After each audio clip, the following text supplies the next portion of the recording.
So welcome to the second episode of Find Your Success. Jonathan, thank you for setting this up. Now that we're wrapping up 2023, I'm looking forward to all of the fun stuff that 2024 will bring.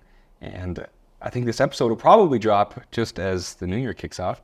And we brought Eva along today from New Mexico Biker Lawyer. So I'm glad that we got to hang out today in this beautiful office. Yeah, thank you for the opportunity, Dustin. Yeah, of course. And you brought the Christmas spirit. Yeah, I did.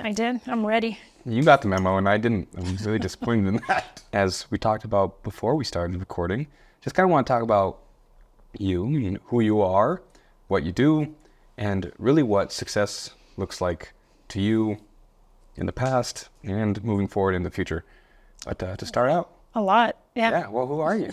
Well, let's see, who am I? I'm a lawyer. I own a female-owned law firm here. We focus on personal injury cases, which means anytime anybody's injured through the fault of someone else. I focus mainly on motorcycle accidents and the motorcycle community and supporting them.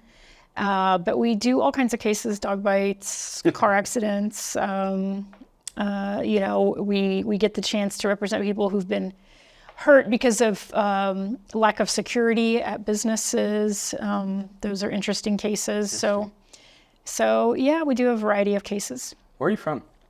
So I am actually an immigrant from Poland. Oh. I came here when I was 9 with my parents. To the States or to the States? To the States. We landed in Texas. So I didn't speak English, and so it's a good thing I learned. But yeah, so became a citizen in my junior year of high school. Actually, it was naturalized. So wow. Yeah, it's different. Wow, that's awesome. It's different. Poland. Yeah. Wow, that's very cool. Yeah. I never would have guessed. Eastern Europe. Yep. Yeah. That's where the last name comes from. Have you ever gone back? Oh yeah, I go back every 2 or 3 years. Really? Yeah, my everybody's there. All my uncles. I have 7 uncles. So I have a big family in Poland, so I go back every 2 or 3 years. What brought you this way? I'm just curious. New Mexico? Well, and Texas, to the States. Well, Texas, we didn't have a choice. That's where the immigration center sent us as new immigrants. And so I grew up there, went to school there, went to law school at Texas Tech, and then wanted to get out of Texas, got a job in New Mexico at a firm here downtown. And did the opposite. I did defense work. I defended insurance companies for about 13 years. And for the last 10 years, I've been on this side doing plaintiff's work. Yeah. Okay. Yeah. Oh, wow, that's very cool. Yeah. Well, I'm glad we talked about this now. Yeah. It surprised me, caught me off guard. Yeah. That's very cool. I guess growing up and making a big transition like that, what did it mean to be successful back then? Like up and through to college? What were the things that would define success for you? Well, it was just hard work. I mean, my parents worked hard. I mean, they had to. And so they kind of instilled that in me, that if you work hard, it's the American dream. You work hard, you gain success, right? So it was a lot of building relationships. I mean, we didn't have family here, so our family was friends and people outside the biological family. And it was just working hard, making good grades, and just, trying to make your parents proud. When you're an immigrant, they tell you a lot. We didn't come here for you not to be successful. So we didn't make all this sacrifice for you not to make anything of yourself. So, and be happy here and succeed and help others. And that was the big thing they taught us is, do something that is helpful to others. And that's that's a good life, is when you are helpful to others.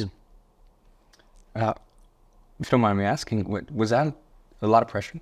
Did you ever feel, what was the pressure like, I guess? Yeah, I mean, it's pressure. I mean, it's always pressure from your parents to, make them proud of you and, make them feel like it's a good thing we came here because our kids are doing well.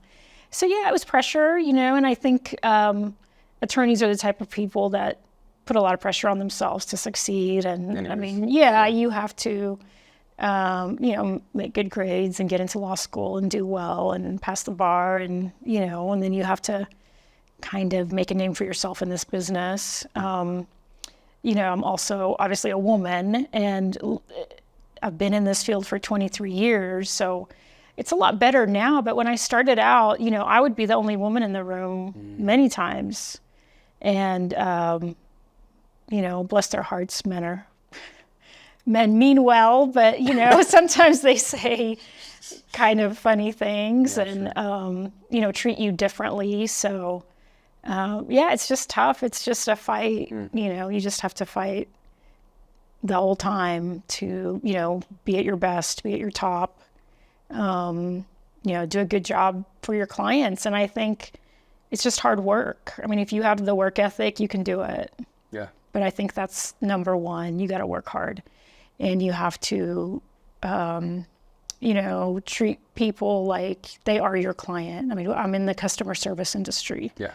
That's what I do, is customer service. It's in the legal profession, but, I'm here to help people with a problem, solve a problem that I didn't cause, but to help them navigate through the insurance world. And I know you know something about that, but, it's confusing. I mean, not a lot of people understand insurance. They don't understand their policies. They don't understand the law. Absolutely. And it's a very stressful process, Sometimes we deal with fatal cases. Sometimes we deal with, a broken arm.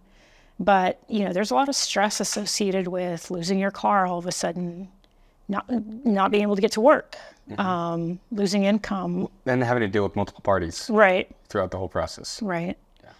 Right. There's a lot of plates that are spinning at the same time. Yeah. Yeah. Yeah, it's very interesting. What inspired you to be a lawyer? Oh, man. I've thought about this a lot. One of the things I can come up with is that I was the first person in my family to speak English, because kids pick it up naturally, quickly. And I feel like I always had to advocate for my parents. And I was the one who, would call the gas company and, ask questions, or I was the one that dealt with any kind of situation. Pretty early on? Pretty early on. So I had to kind of advocate for my parents. And they faced some stereotypes and some unfairness, I'm sure, as all people do. When they open their mouths, they're not American. They have a very thick accent. And, they got a lot of comments and a lot of slack. I don't know. And so I had to step in a lot of times and explain their situation because they didn't have the right words. And that's exactly what I do. I mean, I step in when people can't speak for themselves. I step in with the right words to explain their situation, right? Whether it's in court or before it gets to court, it's the same thing I'm doing. Yeah. Yeah. Well, how interesting is that? Yeah. And it's kind of a fairness thing. Like, I can't stand where somebody's being mistreated by a big company, because they don't understand. It's really the, David and Goliath story, right? Yeah. And you're fighting for the little guy. Yeah, that's what I feel like. I mean, that's at least what I feel like. Yeah. Well, the cool thing about David and Goliath is we know how that ended. Yeah, yeah. So that's very cool. Yeah. I love that. And I love that you were inspired by those things that you did in your childhood. I mean, I'm sure that was a lot to experience. Yeah. Just the transition coming here to the States and then navigating those types of conversations between your parents, who sounds like you have a ton of respect for, and other people out in the world. It's a pretty big, pretty significant deal. Yeah. Well, how long has it been now since you've owned your own firm? So Heather and I opened our firm in 2017. So we'll be going on, our 7th year. So 6 years, we've completed 6 years of owning our own firm. Congratulations. Well, thank you. It's been, a rough road. It was a rough start. As all people who start their own business, we didn't know what we were doing. We didn't know anything about marketing, and we got a lot of help along the way by good people. We were smart enough to know what we didn't know, and so that's a key. Yeah, so we hired some good people, and once again, it's just hard work. I mean, sometimes people think, oh, you own your own business, you can kind of come and go and do whatever you want. But it's more work than anything. I mean, it's your baby. You're taking care of your baby from the first days and trying to make it grow. And there's not always directions on how to do it. No. And, we made a lot of mistakes. We spent money we didn't need to, lost money we didn't need to. But yeah, we're doing well, and we've learned, and, every year's better than the last. So we keep making more connections in the community. And so that's kind of how it goes. I love that. I mean, from what I've seen through your marketing, speaking of marketing, and what you've done with Jonathan, is your ability to connect with the community. It's fun to have that here. Yeah. In New Mexico, in Albuquerque. Yeah, we don't advertise really. We don't do billboards. It's all really been word of mouth. So we're really fortunate to have very good clients who believe in us and will refer us to their neighbors and friends and family. And we've been fortunate to, make that kind of our model for marketing instead of spending money on commercials, right? In my opinion, it was right. Most right. entrepreneurs' dreams. Right. Word of mouth is, word of mouth is the best, I think. And, we're really fortunate that our clients are happy, and, they leave us good reviews, and they think of us when the circumstance comes up. And, every year we reach more and more people, and I like to reach out to local businesses. I'm very big on the local thing because I think, New Mexico is very tight. Albuquerque is very tight. Even though we're kind of a big city, we're not. And, we just need to support each other and get through it. So anything I can do for local entrepreneurs, local businesses, I'm down for. Yeah, we need more people like you in Albuquerque. And you know what? And part of the effort of putting these things together is to really reveal the other people like you in the city and bring them together. Yeah. Because you're right. I think that is what Albuquerque needs is people who are willing to love and support each other, not drag each other down, which in some ways it seems like Albuquerque does a good job of that. Right. But I think there's a lot of fun to be had if we can treat each other well and not be too caught up with, the opportunities that we might lose out on just by giving someone else a chance to do their best. That's very cool. Yeah. And you had mentioned earlier what it was like being a woman in, would you say, a male-dominated industry? Yeah, it was. I mean, I'm not sure what the stats are anymore, but it was a mostly male-dominated field. We don't have to dive too deep into this, but I did want to bring it back up because my mom actually has owned a business for 27 years now, and in a male-dominated industry, so I have a lot of respect and love and appreciation for what you've gone through, from what you've done, just being willing to stand up and to be yourself and to do the right thing when you have to deal with some silly people. Yeah. So I just wanted to say thank you for doing you. Yeah. It does mean a lot. What does your mom do? She does two-way radio communications. Oh, wow. So, yes, okay. Sells, rents, and fixes. Like the walkie-talkies you might see. Wow, yeah, that's interesting. Yeah. So she's done a pretty good job, and just like you, word of mouth marketing is her jam. I don't even think she has an active website. Yeah. She stays busy. Yeah. But Jonathan was telling me about that before we got together, and we talked about it. I thought that was just very cool. Yeah, Jonathan's been a big help on that. He's a good dude.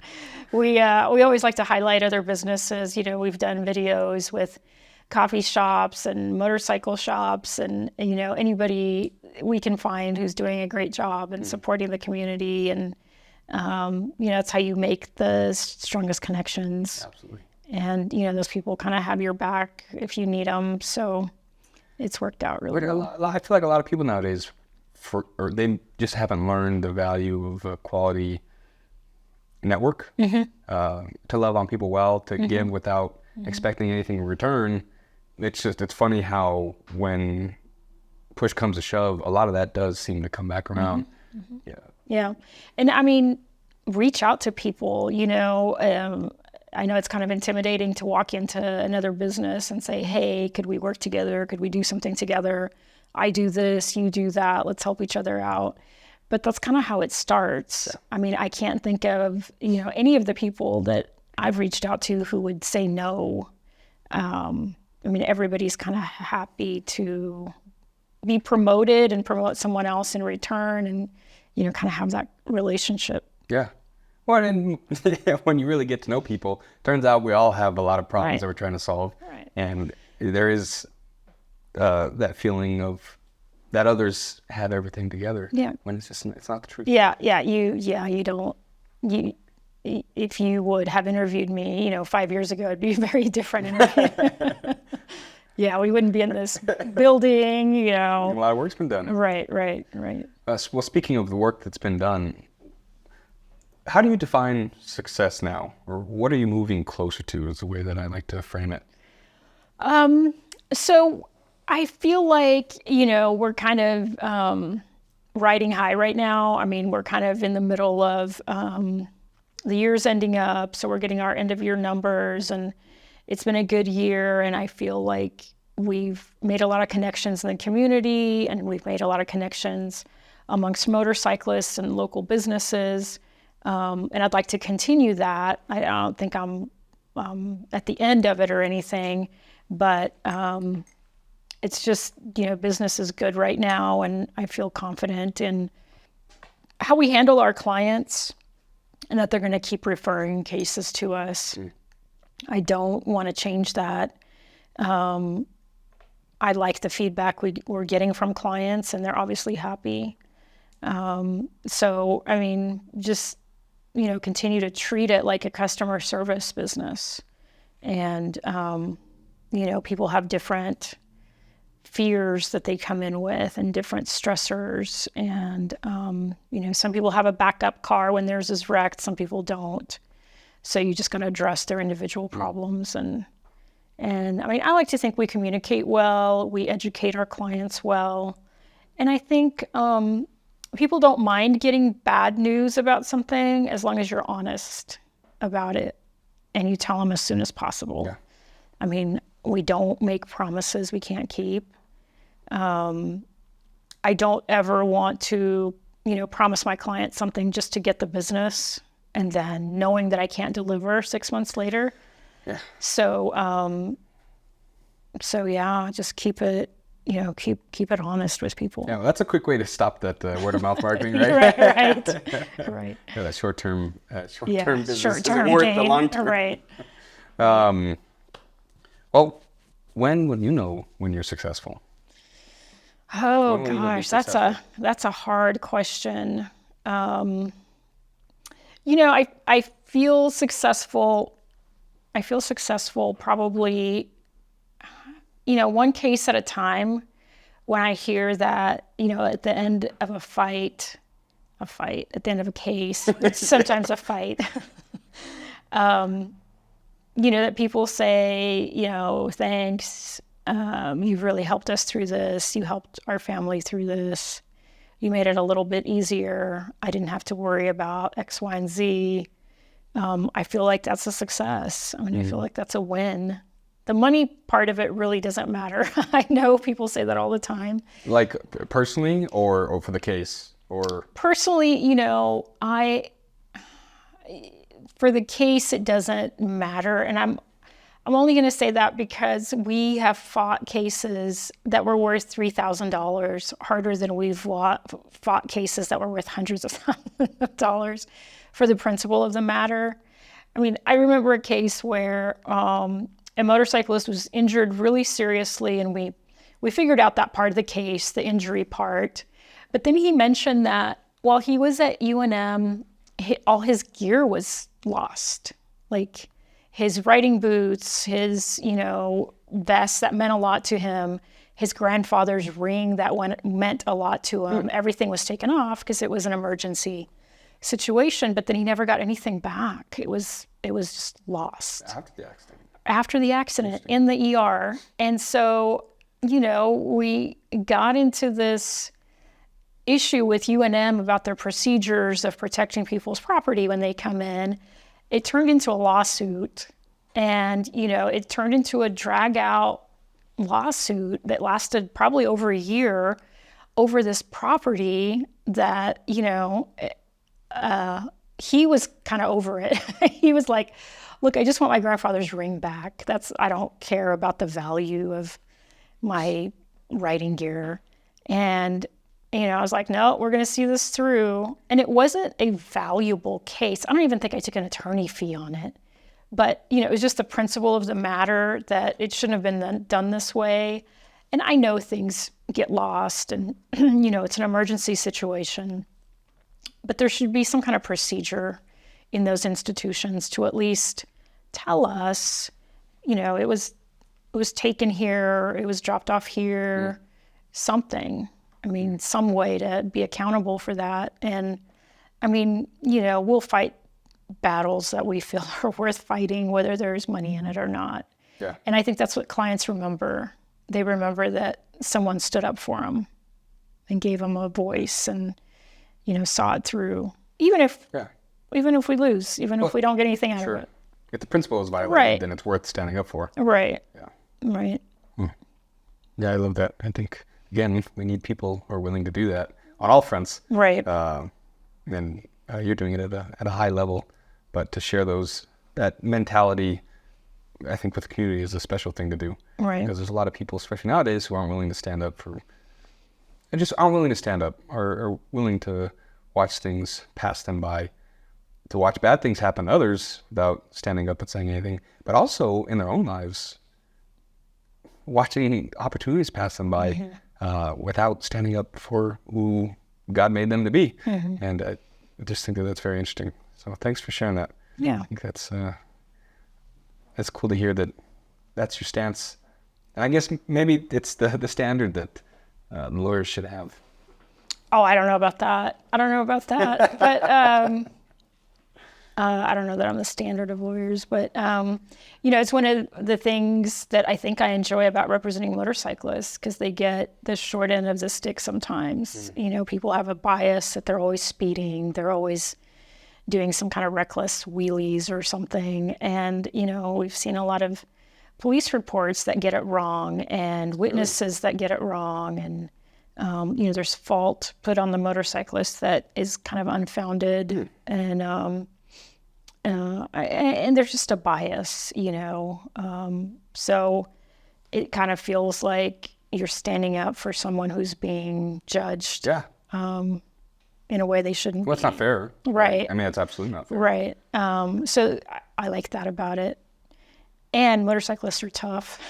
They're not the clients that exaggerate and complain. For most small things, right. They just let it go. Right. Yeah, They're pretty tough. So it's been very rewarding. I mean, it's been rewarding to, get to know them, get to know their families a little bit, and, kind of be accepted into another community that, maybe is a little wary. Well, so what got you into bikes? Yeah, it's kind of different. Early on in my plaintiff lawyer career, I just happened to represent a couple of bikers. And I really liked them, and they were very grateful and very, they were grateful, and they weren't complaining about their injuries all the time and what was happening and how stuff wasn't fair. They were grateful that someone had just listened to them and took their case and fought it and worked hard to find witnesses to correct things that were wrong in the police report and to get them, as much recovery as possible. And I thought, man, I like representing these people. They're oftentimes very injured, and the facts of the accidents aren't correct. And so they really need someone who's not just gonna, take their police report at face value and say, no, you don't have a case. I mean, they need someone to really dig into some of these cases. So that's kind of how it started. And then, one person trusted me, so they'd refer me to their friends, and it just kind of went from there. Wow. And it just kind of grows every year. And now you've got a brand around it. Now I've got a brand around it. What do you know? Very fortunate, very blessed to have things work out as they did.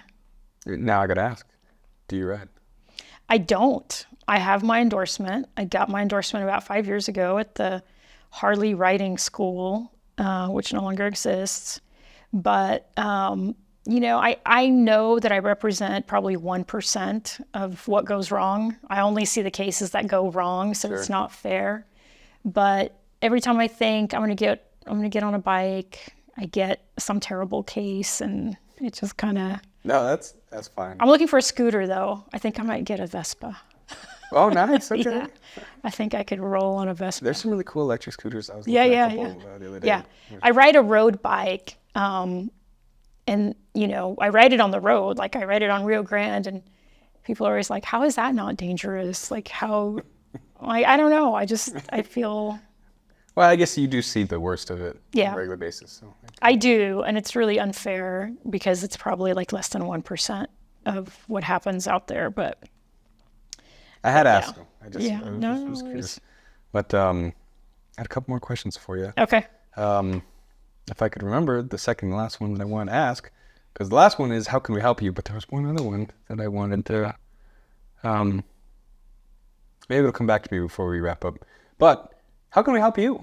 You're always helping everyone else. Oh, wow. So how can That's we a nice help question. you? Just if anybody has a need, I hope that, people who meet us and know us refer their friends and family to us. Even if it's not something we can help out with, we know plenty of lawyers in the community that we can refer people to. Be kind on the road. That's a good one. Just remember that, it could be me or you in the car that you're screaming at because they did something stupid. We all, cut someone off accidentally or go too fast or too slow or decide to switch lanes. Just be kind. I know it's the holiday season and everybody's trying to get somewhere and go shopping and, be with friends and family, but let's not take anybody's friends or family from them right now. So, be kind. Be kind to motorcyclists. I know sometimes they look intimidating or scary. They're really nice, I promise. They're all right. Give them some space. There's all kinds of drivers out there, some that, are driving crazy, some that aren't on both sides. So, we're all going somewhere. Just chill. Just do that New Mexico spirit and calm down. We'll get there. Yeah. It's so much better to be 10 minutes late than get in a wreck. I mean, even a fender bender is a pain, and it's going to take time out of your day. And trust me, you don't want that. So be safe out there. Be kind to each other. Slow down. Look twice. Well, where can people, you mentioned to get to know you, or if they get to know you or see you, where's the best place for them to get to know you or to see you? Oh, man. I'm always at one of the coffee shops. Can I say the name? Let's do it. Cutbow Coffee on Rio Grande or Sunday Service on 4th Street. I'm at Los Compadres. Are there any specific times or dates that you're ever around those? No, probably in the morning. Sure. Probably before work in the morning. Do you mind if people come and ask questions? No, absolutely. Right. Absolutely not. That's what I'm here for. You all have permission. Come say hi. Come say I saw you on the podcast. If there's any writers out there, come say hi. That's a good one. If there's anybody who cooks Polish food, I'm down. Yeah. Not a good one. No, I mean, we're always doing events at the office too. This office? Yes, we're always, not always, we have events. We have rides that come by. We do stuff with one of the car clubs. We do women's events. So we're going to be planning a women's event in May 2024. So that's going to get underway here soon. Okay. So I hope that all women riders or anybody interested in being a female rider or just interested in whether you want to ride and you're a female, that they all come out to that. So that's me. Yeah. All right, well, cool. Well, Last question here. What is one success tip or piece of advice that you would share with your younger self? Oh, with my younger self, don't sweat it. It'll be okay. If you work hard, and you really care about people and you treat people well, it will be okay. It will all work out. I promise. I love it. I think that's great. Yeah. That's I believe awesome. that. Don't you believe that? Oh, If you that is treat very, people very well true in my life. and work hard. I mean, what else? What else is there? I will say, I mean, just like we were talking about earlier, when you love on people well, and you're not always, trying to take, Mm-hmm. when shit hits the fan, there's, the well's already dug, Right. right? You're not trying to dig the well when you're thirsty. Right. But when you can love on people really well, I think it goes a really, really long way. Yeah. In any aspect that you could think of, really. Mm-hmm. Yeah, it works for everything. Yep. Family, friends, business. Yeah, I think that's just true. And don't forget to work hard. There's the work hard component. Yes. Yeah, you got to work hard in between. You can't be a bum. Right. But it's, I wouldn't say a balance necessarily, but harmony. Yeah. Works in harmony. Yeah. Yeah. Well, I really appreciate you taking the time on your day to Thank you. My hang pleasure. out. My pleasure. It was fun. I'm glad that we got to, I'm glad I got to get to know you finally after about a year now of seeing your content around the interwebs. So we'll have to do this again in the future. Let's see what I say in 6 more years. Begin to pick up. Yeah. But I guess, is there anything else that you'd like to throw out there for the world before we call it a day? Thank you, Dustin. I wish you merry holidays and success in your ventures, and you and your family. Thank you. Yeah, be safe out there. Yes. I'm going to be thinking of you now that I drive. I'm not typically an angry driver, but I will remember you and your words. All right. Well, cool. Well, this is episode number 2 of Find Your Success, and I think that's wraps. So Merry Christmas, Happy Holidays, Happy New Year.